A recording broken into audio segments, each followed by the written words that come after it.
All right. Well, welcome to the Google Hangout for the book study on Web 2.0, How to for Educators.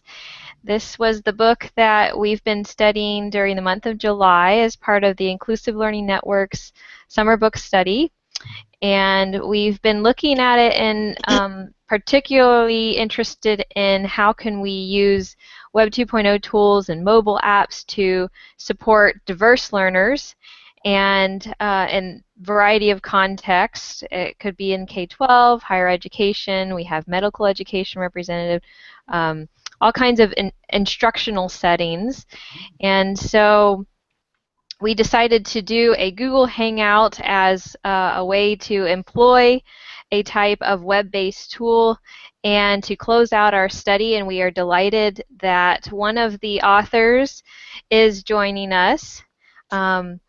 Lynn has been so gracious to join us in this chat, and I thank you for coming on board this evening to participate. So why don't we go around and just have quick introductions to see who is joining us in the live session, and we are recording this for those that couldn't join live. So I will give the floor to you guys. Well, I guess I can start. I am Andrea O'Brien, and I am in Massachusetts. And I've enjoyed the book a lot and learned tremendously and great resources from there. Glad. Hi, Andrea. I'm Leslie, and I'm in Texas. And I also have enjoyed the book, and I have found a lot of resources in Google stuff. Still trying to find some stuff, but in some of the chapters we didn't read. So, yeah. Hi, Leslie. I'm also in Texas, enjoying the nice warm weather, I guess. Yeah. Oh gosh. it's getting up there. But yeah, the discussions have been great. Learned a lot of things. Some great resources drawn.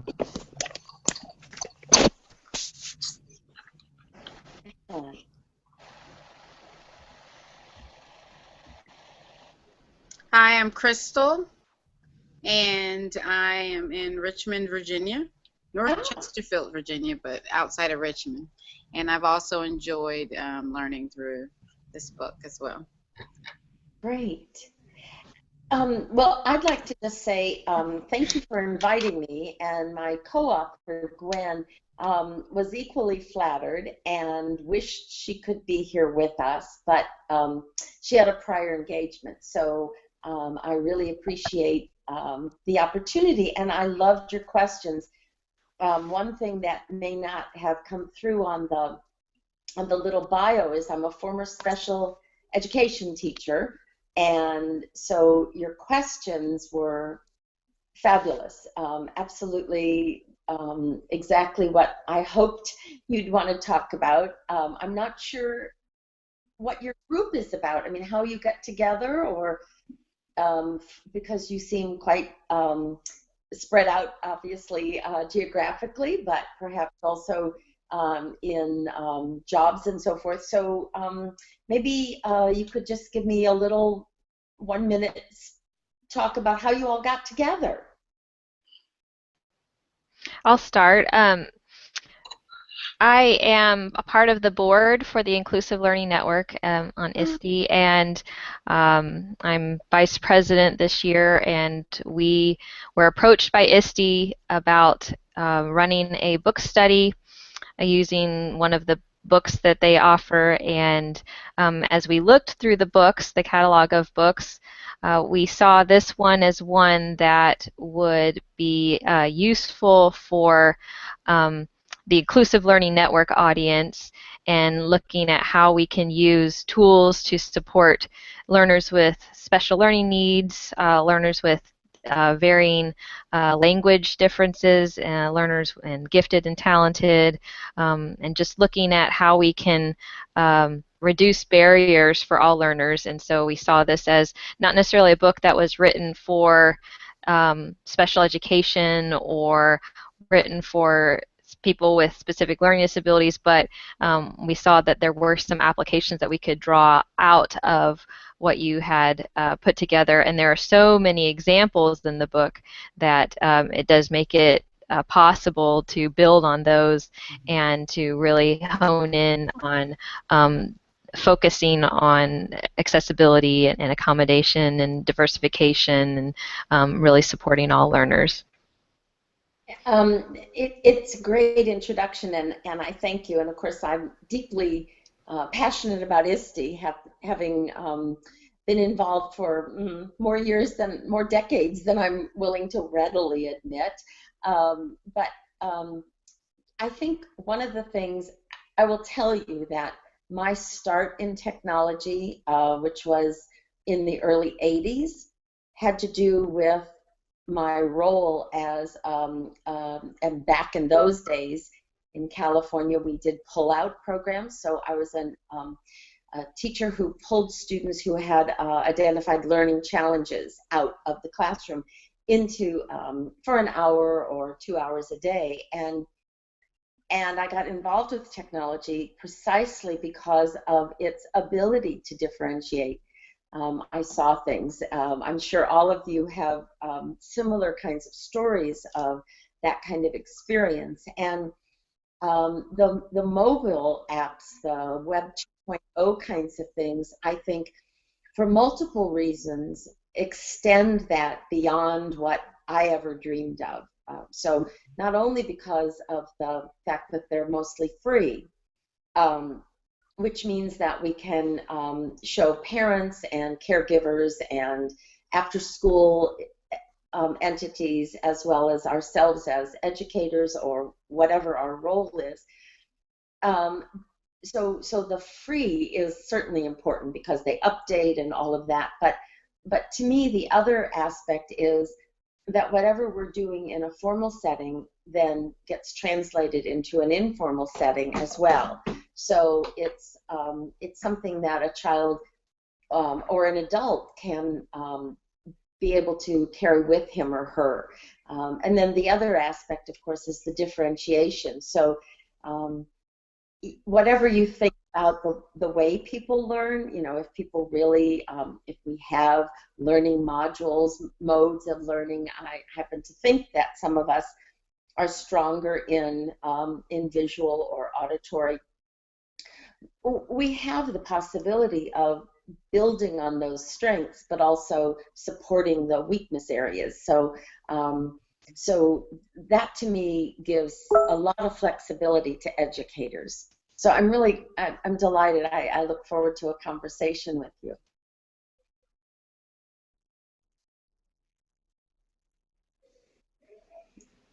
Would anybody else like to add?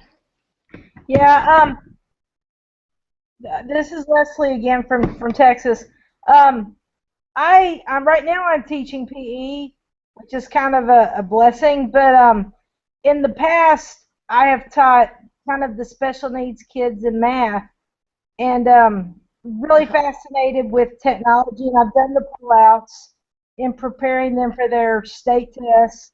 So you know, I don't know exactly what it is I want to do when I grow up, but something, you know, I'm really fascinated with technology. I would love to design apps or something, but right now in Texas, the math curriculum is so screwed up, I don't want anywhere near it. And so it's a blessing that I'm not in the math classroom right now, but I can still be of assistance to the special ed teachers in what I know in my technology. But yeah, I'm in the gym next year. I teach 2 science classes, and I'm in the gym the rest of the time. And so I've got a good gig. I get paid what a normal teacher gets paid to have fun. So. Good. But really, that's amazing. Science, math, and PE. That's awesome. Yeah. Okay. Math is my passion. My degree is biology, and then I'm just a coach because of my love of sports. Wow. The school is lucky to have you with all of your multi-talents. Well, thank you. I hate that my abilities are being wasted in the gym, but that's okay. I'll take it as a break right now. Well, of course, with PE, there's so many things, there's so many apps that you can use your math for when you think about the way kids can look at data. It's a great opportunity to blend those two together with their, their weight, their running, I mean, any kind of data on their performance, plus video on how they throw a ball Or how they serve a volleyball. Yeah, exactly. And correcting, or how they shoot a basketball, and correcting their posture or their follow through, or what have you. But Exactly. also you can integrate with science also, because you look at physics, you can look at physiology. So anyway. Exactly.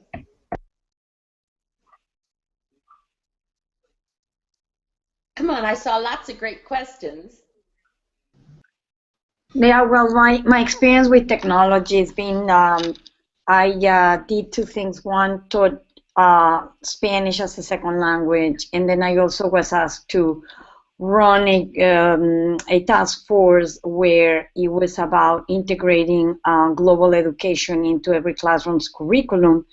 And for both things, I needed to have exposure to the outside world, and I wanted to have the kids to have interaction like audio, video, kinesthetic. And so to me, I started to explore the technology, and I just got more into it. And this past year, I integrated an iPad program into my program, and it was a real success. I was able to show parents how much their children had grown in terms of what they had acquired and learned through the year about the language. They all made like I did a video, or like a lot of the different resources that were mentioned in the book.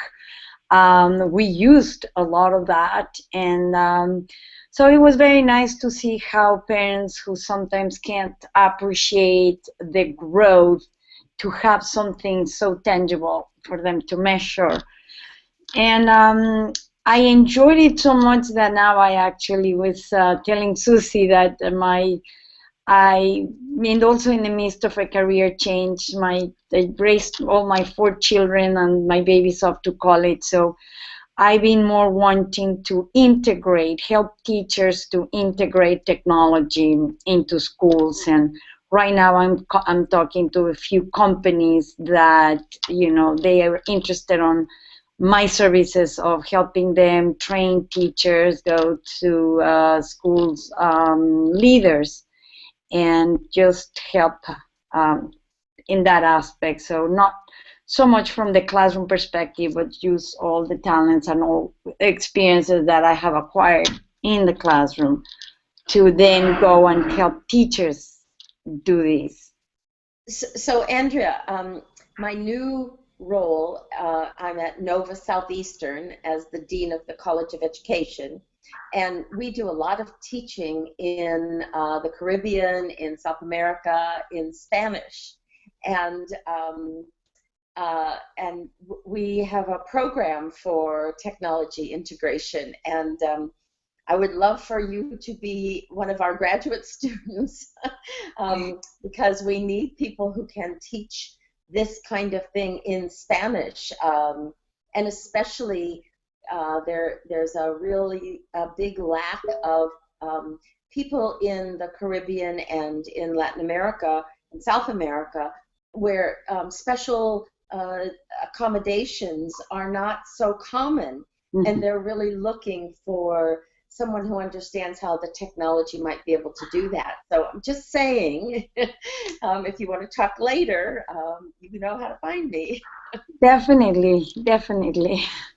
What programs are you offering? Do you do masters? We do masters, we do specialists, and of course the EDD. And the new EDD program that we've just gotten approved is going to be a lower number of credits. Now it's going to be 54 credits, which includes the dissertation or a portfolio kind of project, because not everybody wants to do a research dissertation, and you can specialize in any one of a number of fields, but we have people who do cohorts in, as I said, Latin America and South America, Central America in Spanish. We have large cohorts. We have large cohorts in the U.S. all over, and people meet, and we have field associates in many parts of the U.S. We're licensed. Now, recognize I've only been here for 2.5 weeks, so I'm still learning a lot about what we do here, but South Florida is very nice, I will say that. So Where in South Florida are you? I'm in Hollywood, Fort Lauderdale area. Yes, yes, nice. Yeah, very nice. And in January, I'm going to particularly love it. So. Oh yes, oh yes. Well, that's very interesting. Was there anything else that anyone else wanted to add?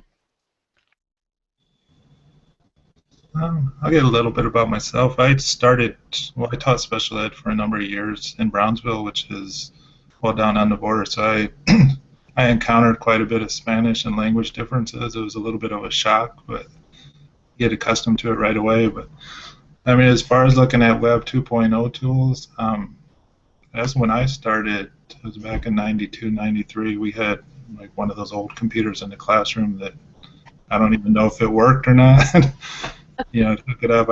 I never found out if it did, but I used to do things with my students where we would sketch vocabulary terms, and just looking at all the apps we have now where I could have used that, it's like I wish I had it then. But but moving forward, I went from teaching special education. I'm in higher ed right now, and most of my work is development and some designing, course design. But it's really fascinating to me where the tools can fit in and how we can use them. I mean, in higher ed, there's just as much a need as I saw in K-12. Absolutely. It's great. What is your role as a developer in higher ed? I develop a lot of training, so like the actual online, well, I've done sites and websites and applications, but like using Articulate, Storyline, and those to Captivate and those types of programs. So taking the storyboards and turning them into something that they can use. That's great. That's great. I'm wondering if any of you have experienced blocks on some of the Web 2.0 tools where you can't use them in your environment. Yes, I did. Well, I used Edmodo. Not only to put the material, so for my students, especially the younger students that we didn't want to give them an email account like with Google. We use the Google platform for middle school, and we started to make it a little more accessible for 6th grade students, but it took a little while for the school to get into it, and I was in the big need to post materials and communicate with my students. And knowing that Edmodo didn't require them to have an email, I started that, and it was phenomenal because the kids helped each other out with homework questions, or even like what are we supposed to do today, and even solutions like, hey, you guys want, you can learn. They gave each other tips of how they could learn or remember something better. So that was perfect. And there was another one, I think it was Kids Blog.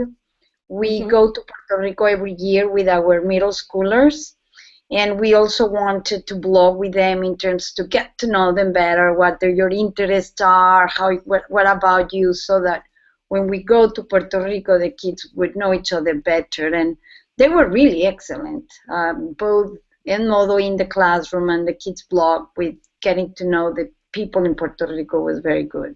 So did you actually physically go to Puerto Rico or just electronically? No, every year. Every year we went and spent a whole week in Puerto Rico. We went to the school with these children, and we did a lot of activities. We kept doing other things online too, but we did go. That's part of the curriculum. Every year we go there and do work with them and community service, and we share lessons, and so that is a really great experience.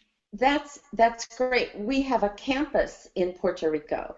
Oh, And, really? yes, and we do a lot with the teachers there. So professional development. We're actually starting a certificate in autism and a certificate in, I'm trying to think of the second one. I'm sorry. But two certificates for special needs support for teachers in Puerto Rico. I would love to hear what schools you work with sometime. Yeah, this is basically the in Guaynabo. It's a Montessori school that is like a private, and they've been advocating. This woman is brilliant. I can give you all the details about the school. It's a phenomenal story how they developed. I bet. That's wonderful. Yeah. Crystal, what have you been doing?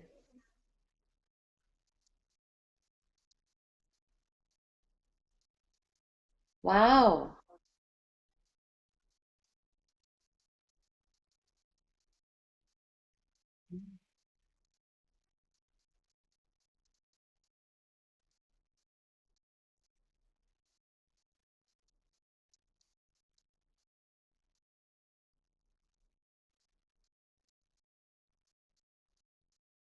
So, Crystal, what county are you in? Are you in?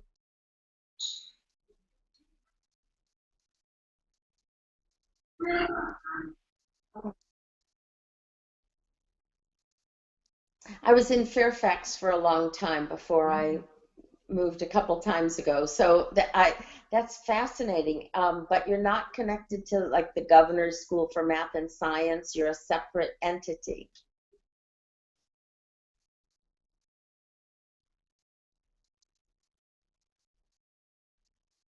Oh, wonderful. Very interesting.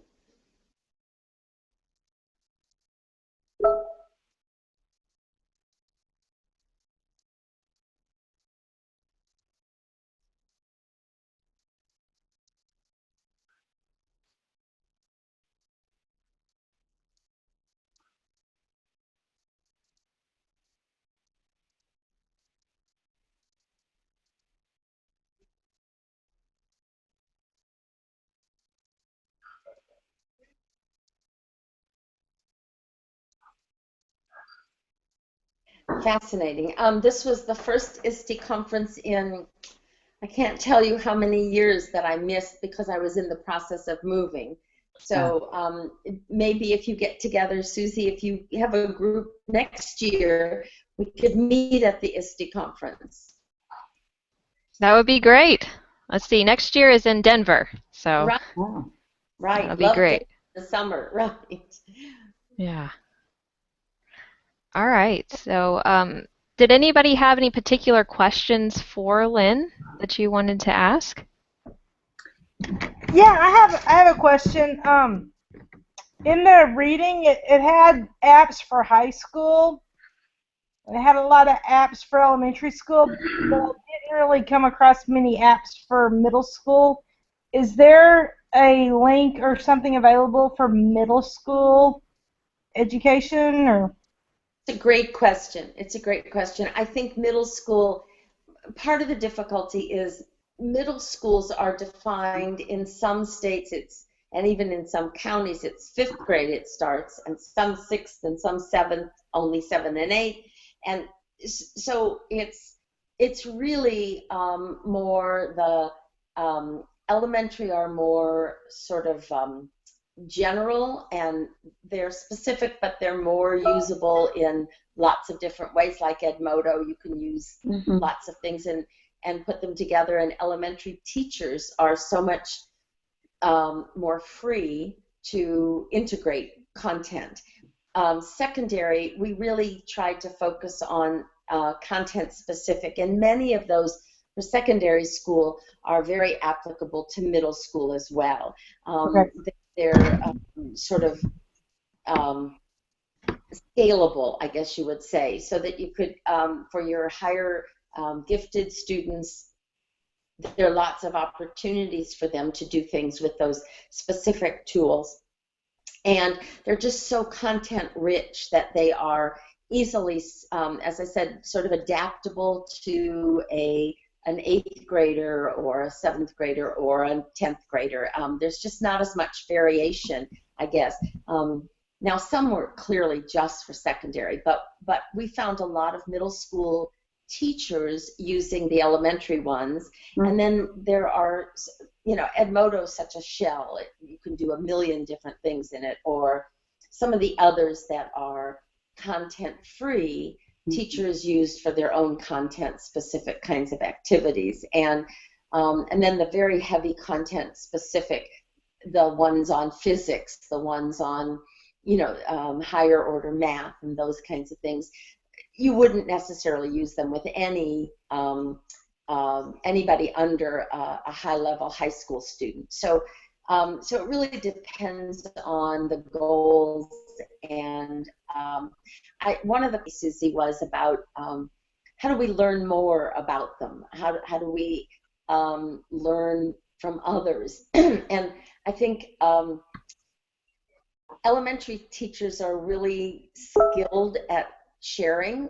That's kind of the nature of elementary. I don't mean to characterize, but it's the nature of teaching 8 subjects at the same time. And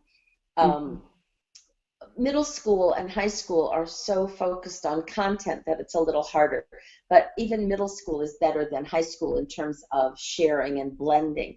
So I always like to suggest, and I think it was in the book, that, and we referenced in that book the research that my colleague Barbara Levin and I did, and we saw lots of middle schools really focus on after school, each one teach one, and professional learning communities where they would share, you know, I've got this app for social studies, but, you know, you could use it in English this way, and maybe we could combine and make a project that used both of them.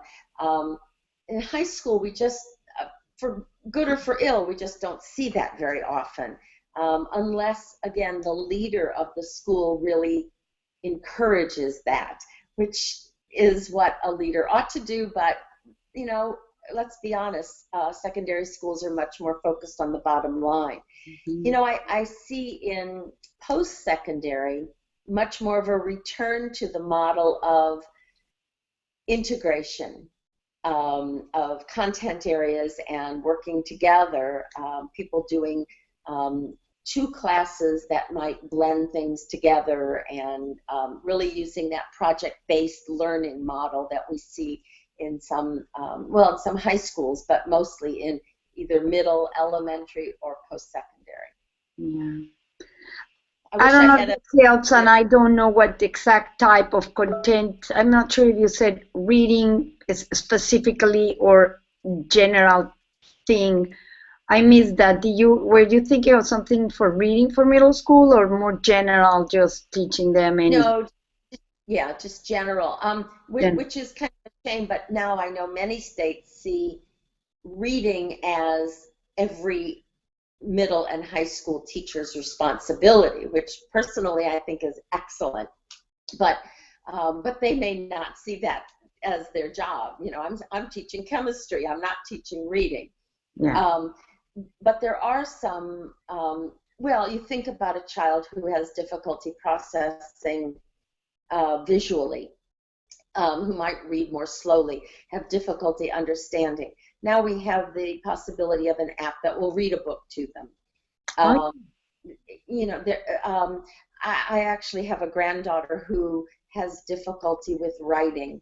She has great ideas, but when you give her a pencil and a paper, forget it. But now her teacher will let her dictate on a piece of software, and she's, you know, that's great. That's just wonderful. She's getting into 6th grade next year, and that's really important that she's able to get her ideas out. So I think that the possibility, you know, the one thing we haven't mentioned that all of you have is a desire to meet the children, the learners, where they are. They're not all children, obviously, to help them accomplish the learning that needs to happen. And if we could share that, if we could spread that, like peanut butter on everybody, every educator, that notion, I think we have a lot of success. To me, that's why technology is important. It's because of it allowing learners to figure out what they need and then do it. Yeah. Susie, I don't know what your role is. I am in higher ed also. I'm at the University of Houston. I'm in the Learning Design and Technology program, one of the faculty. Oh, I bet So I we know some. have a master's and a brand new PhD program. We're phasing out the EdD program. And we have a program in the Texas Medical Center as well. And we work a lot with the oil and gas companies as well, and looking at how we can use technology to support the training needs in corporate training. So that's where I come from, and so when I look at these tools, I'm trying to see how can I make my courses more accessible, how can I diversify the instruction to meet the learners, how can I reduce barriers or enable additional learners from a distance to be able to participate in our courses and our programs, because we have students all over the world. It's not unusual for me to have a student join us from the Middle East or Turkey or South America, and of course people travel a lot. And so it's really good to be able to have some online tools that we can incorporate and increase engagement and increase the accessibility of the course to more people. So I lived in Galveston for a year, long ago. It's an interesting area. Houston was the airport, so but I think I know some people in your program. I'll have to look up and see who's there at the University of Houston. It's a great. Sarah McNeil is the program area chair, and we also have Bernard Robin, who does a lot with digital storytelling. Yeah. We have Mimi Lee, Melissa Pearson. Oh, so, yes. Okay. I know several of those. That's great. Mm-hmm. It's a good program. Wonderful. Yes. So for me to learn about new tools, sometimes I have to really make a concerted effort by saying, okay, I'm going to lead this book study, or I'm going to read a book, or go to the ISTE conference and participate in a few sessions to get some new tools and not do the same thing over and over again. And then sometimes the tools just come to me. Sometimes I see good ideas in submissions, assignment submissions from students. Sometimes I see tools in my Twitter feed or Facebook feed that people have shared. And so it doesn't take a whole lot of effort to see that. It comes to me, and then I just have to try to see if that has a good fit for something that I'm doing. And that was some of your questions that you sent to me ahead of time. I think the sharing, and I always learn a lot from my students. That's probably because they have time to know the latest and the greatest, and they may not think about how they might use it educationally, but just introducing you to something makes us think about that. I also found it's impossible to stay up. So, we published this book a year ago. It was at the ISTE conference in 2014 that it came out. And I haven't reread it, but I fear that it's already got dead links and things like that, which makes me very sad. Nowadays, so I just published a book on leading 21st century schools by Corwin, and what they did was they created a web page where all the links, just like in each chapter, it's chapter 1.1, 1.2, and those things were there, and then you go to the main web page and you go to chapter 1 and you click on 1.1 if you want to see that, and then they keep it up to date, which is a really great idea. And I wish ISTE had we thought about that when we did this book, because they go out so fast, and something better replaces them, which is good. And there are lots of blogs. Twitter is one of my favorite ways to get updated kinds of things. Someone will, oh, I hear an echo. But I think doing that makes a huge difference, staying current. Do any of your schools have that kind of after school come and show what you're doing, sort of I don't know, gallery walk kind of thing, where kids or teachers show off kind of what they found? I've even found learning from young children much more. They seem to always know the latest. Certainly they keep me informed as well. But a gallery walk is a great way to do it, where you set up tables, and that's at post-secondary as well as middle, high, it doesn't matter. You set up tables where kids and teachers kind of show we're using this tool for this in this way. And parents walk around, which is great, because then parents support what you're doing. And of course, nobody engages parents like their children, like their learners. And but teachers can walk around and learn a lot from each other. Most schools don't have the time for, if you happen to catch someone in the lunchroom who's just learned a new tool, that's great, but it's not organized. So it's another great way, excuse me, to set up a sharing model.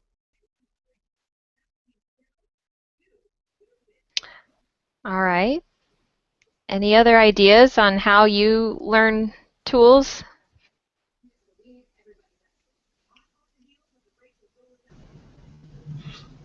Well, I don't know if it's a new idea, but during this study, I learned about Storify, and I'm at the same time taking another course, and I shared it on a discussion board. So it's really neat how it happens so quickly. The sharing takes place, and they implement it too. And the course is on global education, so there are a lot of applications there with taking that I never would have thought of. Was it 3-4 weeks ago? Probably 3 weeks ago. It's a whole different avenue where it could be used, or something like Storify could be used and shared across the globe. Oh, that's great. What a wonderful example. Thank you for sharing that, David. That is great to know. And I'm sure all the people in your course are happy now that they've learned something new too. Probably the professor maybe. Some of them, they probably are. But then again, there's a lot of, and they also point out some applications and things that they use that, I'm sure most of us weren't aware of. That's the thing. There is no person on this earth who knows everything about this stuff. That's guaranteed. So every time, and I never think to post on Twitter, oh, there's this great new tool. It just doesn't, I figure everybody else knows this, right? Everybody knows that. I see you shaking your head. So maybe we all need to take the pledge. I promise to share my tools, even if people say, oh, we know that. That's okay. We'll have a new application of it or a new idea with it. Okay, so I didn't even know that Gmail was Google Mail until sometime a few months ago. I had a Gmail account, but I didn't know it was Google. And I'm learning about this Google through this book study, but I am a Google idiot. And they keep changing the names on us, so it's hard for us to keep up. It's Yeah. Google Docs, then it's Google Drive, then it's Google Oh, Docs again. exactly, So it's exactly. not just you, Leslie. No, And the absolutely. Google Hangouts, that's still a tiger that I'm trying to tame. Well, when you figure it out, please let me know because I'm on this stupid iPad instead of my computer right here that wouldn't let me talk to you. So yes, everything is.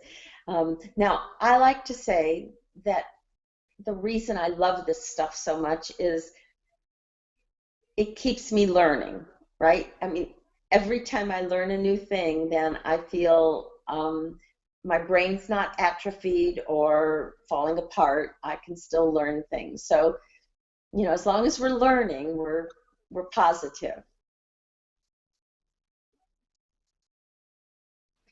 And so we mentioned a few social media tools, Twitter, Storify, the Google Suite, and a lot of tools have social media aspects to them, you know, and they give us the ability to share out via Facebook, LinkedIn, Twitter, etc.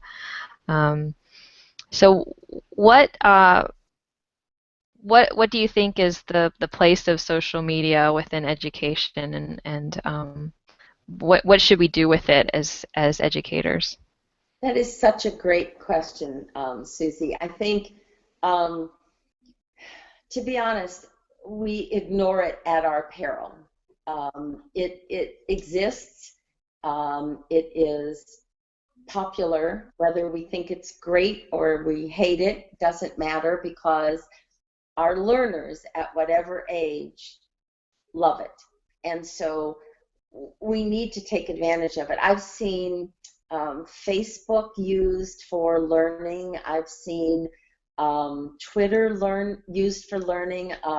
I've seen kids as young as middle school do sort of vote using their social media. All of those things, we have to embrace it. I'm not saying we have to use it all the time. We shouldn't use technology all the time. It should be used appropriately. But if kids come to school with web-enabled, and I keep saying kids, but I mean everybody comes to school with web-enabled tools, and we don't take advantage of that, if we don't, what makes me crazy is hearing about schools that still block cell phones, they still block, rather than taking advantage of them. Um, so social media has a role, and I think if we use it advisedly, if we use it well and purposefully, then kids aren't going to be tempted to go around us and use it ill-advisedly or for, you know, set.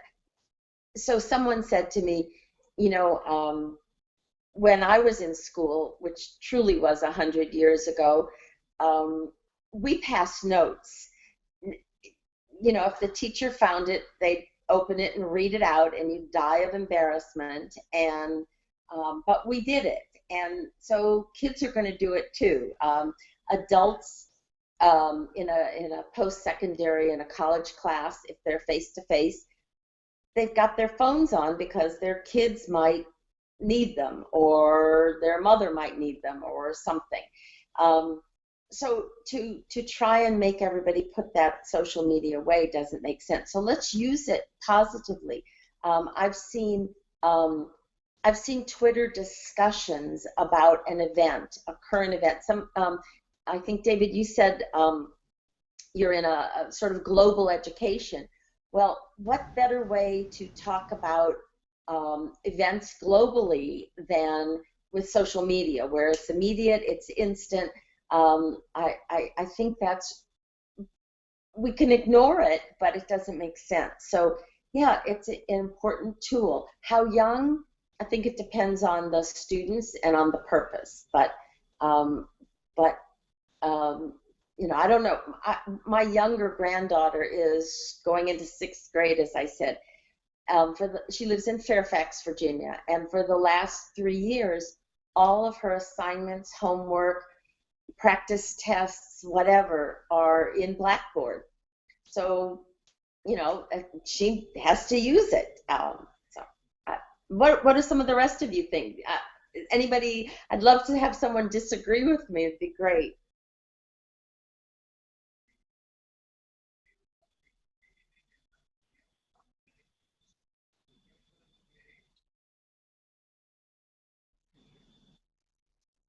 Yes.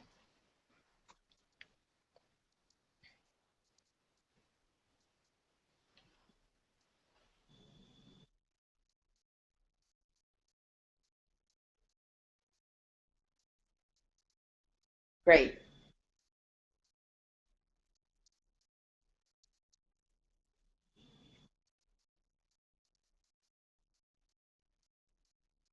Perfect. Yes.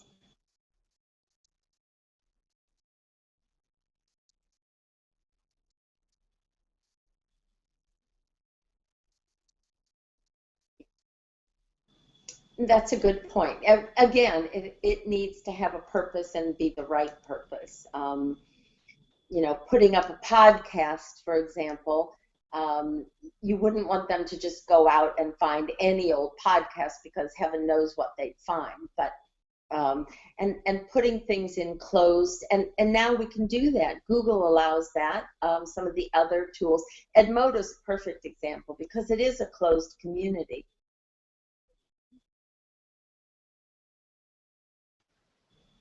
So what do you think is next? We looked at the last chapter, or chapter 10, that talked about the future of education, the future of web-based tools.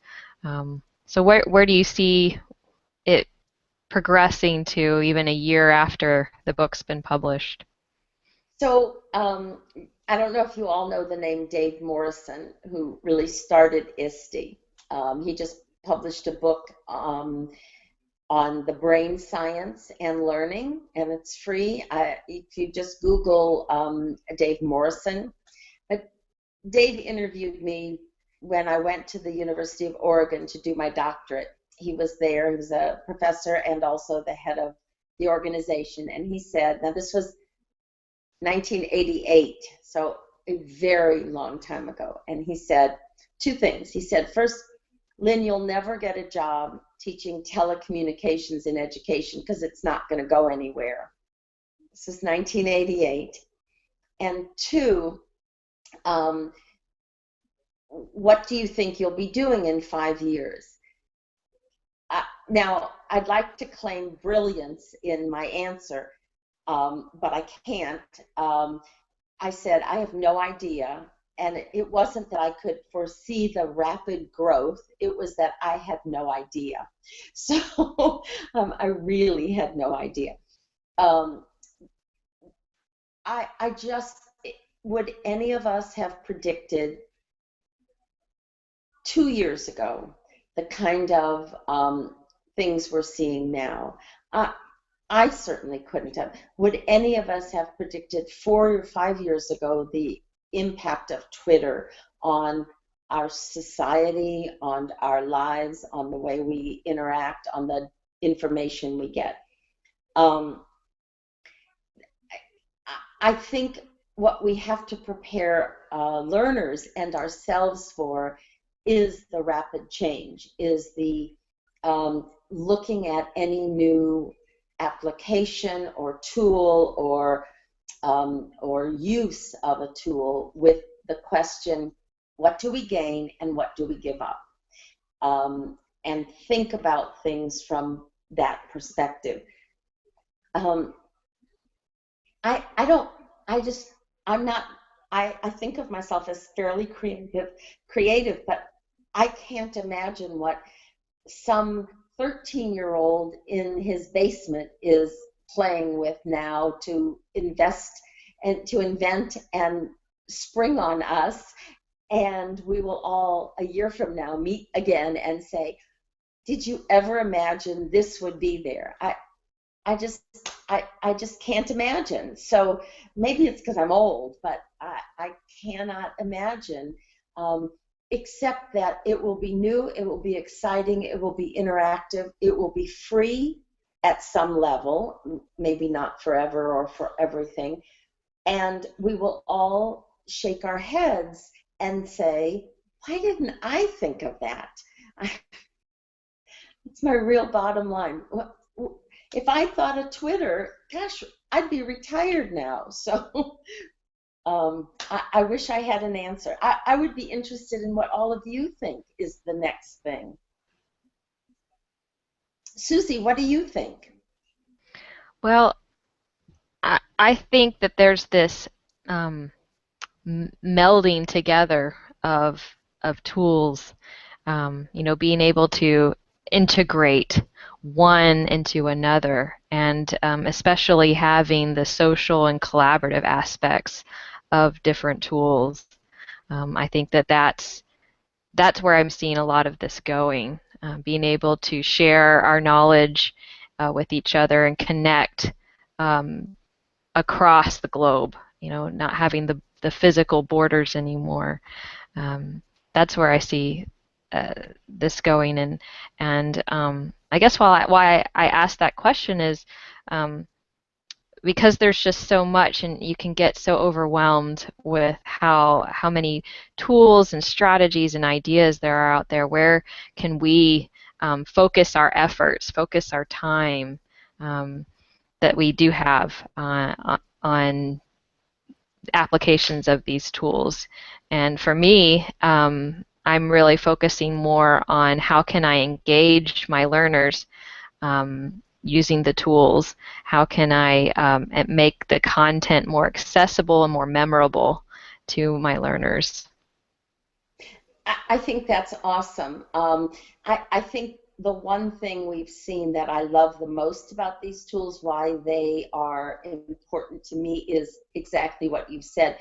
The learners become the producers.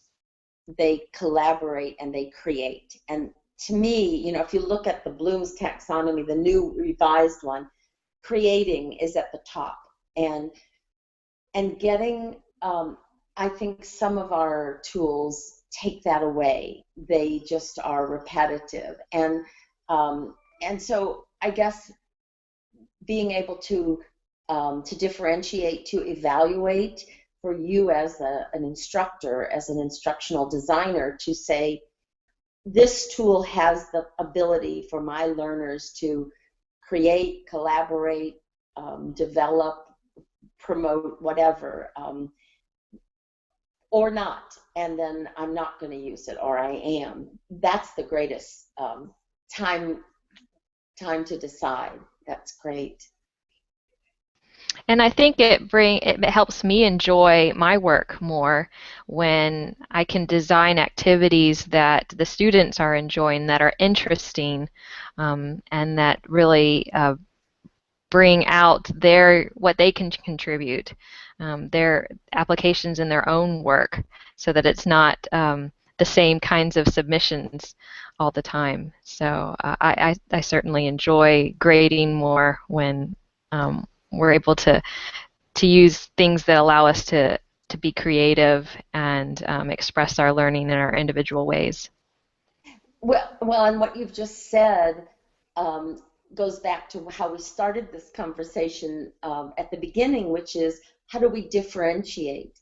So it's not just by needs or skills or talents, but it's also by content.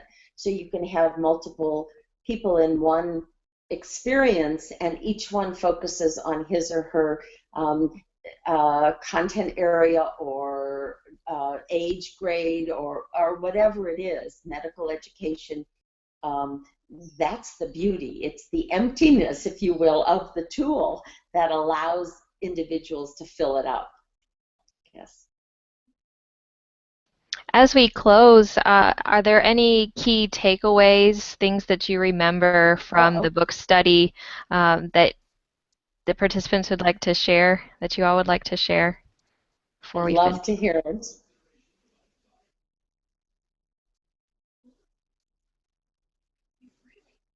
Oh, everyone's shy.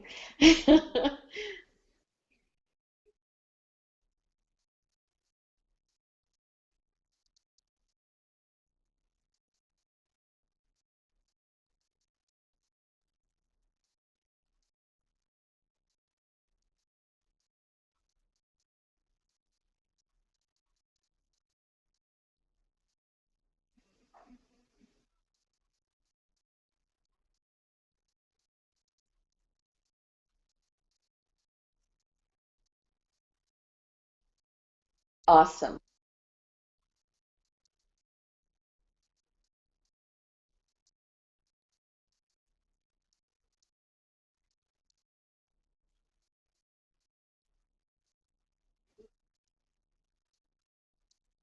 That's great. That's wonderful. That Thank you. sounds a lot like the universal design for learning approach that talks about providing multiple options of expression and multiple options of engagement and multiple options and ways to express what they know. So perceive and motivate. So providing multiple options, technology does that.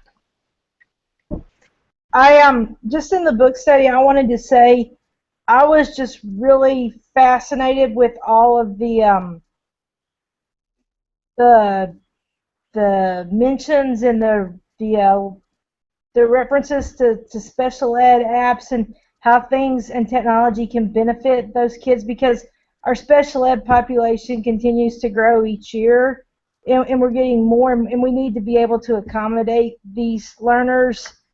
And so I'm fascinated with that, and just, I learned all about Twitter because I knew nothing about Twitter before this thing, and how Twitter actually helps kids learn to spit out what they're trying to say in short little bursts of words, because they only are allowed 140 characters. And I've learned a lot here, and I really appreciate all the special ed references, because that's going to help me to help my teachers and my students in the long run. So I'm excited about that. Great. It's just wonderful.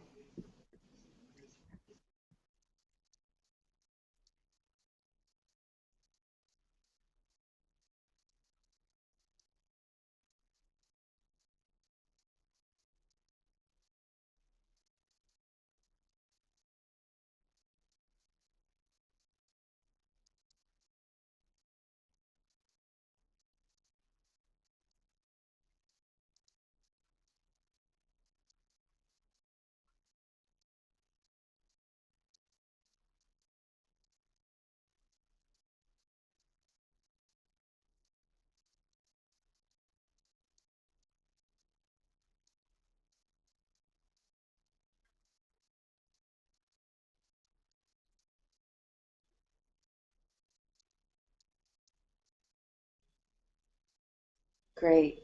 Wonderful. David, any last words from you? I do. I think one of the things that really stood out to me is, I guess more from designing is not. I guess when I was teaching, I was used to like, we're going to use this, we're going to use that, and something else. But it seems like more so now there are groups, so you can design like instructions so that their students may end up developing a sketch and kind of given a choice of applications or just mentioning them. But I know, like we've talked about here, students probably know 3 or 4 times as many as we do. And I mean, just I have children, and I know they're always showing me different things, but but the ability for them to select the one that that they can learn, or the one that they think is going to work best for them to learn. Yeah, It's fascinating. that's great. And I think you've really, I think in that book we put one teacher we saw who had was teaching math, and on Edmodo she gave the kids 3 different choices of different kinds of activities, and they could choose their own activity that would teach them in their way. And I thought that was brilliant. To give them that power to decide was just fantastic. Fantastic. Well, thank you very much, Andrea, Crystal. One more Go ahead. word. David and Lynn and Leslie. And you had one more thing you wanted to say? Just really fast. I've just gotten a grant from a foundation, Barbara Levin and I, to do some looking at places around the country where they're using maker spaces in educational settings. We want to look at what's similar, what's different, what students' outcomes are, and things like that. And this foundation has given us the money to travel to some places. So if you are aware of places where it could be at an elementary, a secondary, it could even be an out-of-school kind of situation, please let me know. Send me an email. I'm on Google, Gmail, and I would love to have some ideas if you know of a place where we might come and visit. Just for a couple days. We won't bug people, I promise. Hey, Lynn, what is your email address? It's lschrum@gmail.com. Okay, thank you. Thank you. And I'll share that within our Google community so that those that are watching this recording can also share their ideas and places. Thank you for inviting me, and I really appreciate the opportunity to chat with you. I've learned a lot. Thank you. Well, thank you all very much. And that concludes our Google Hangout.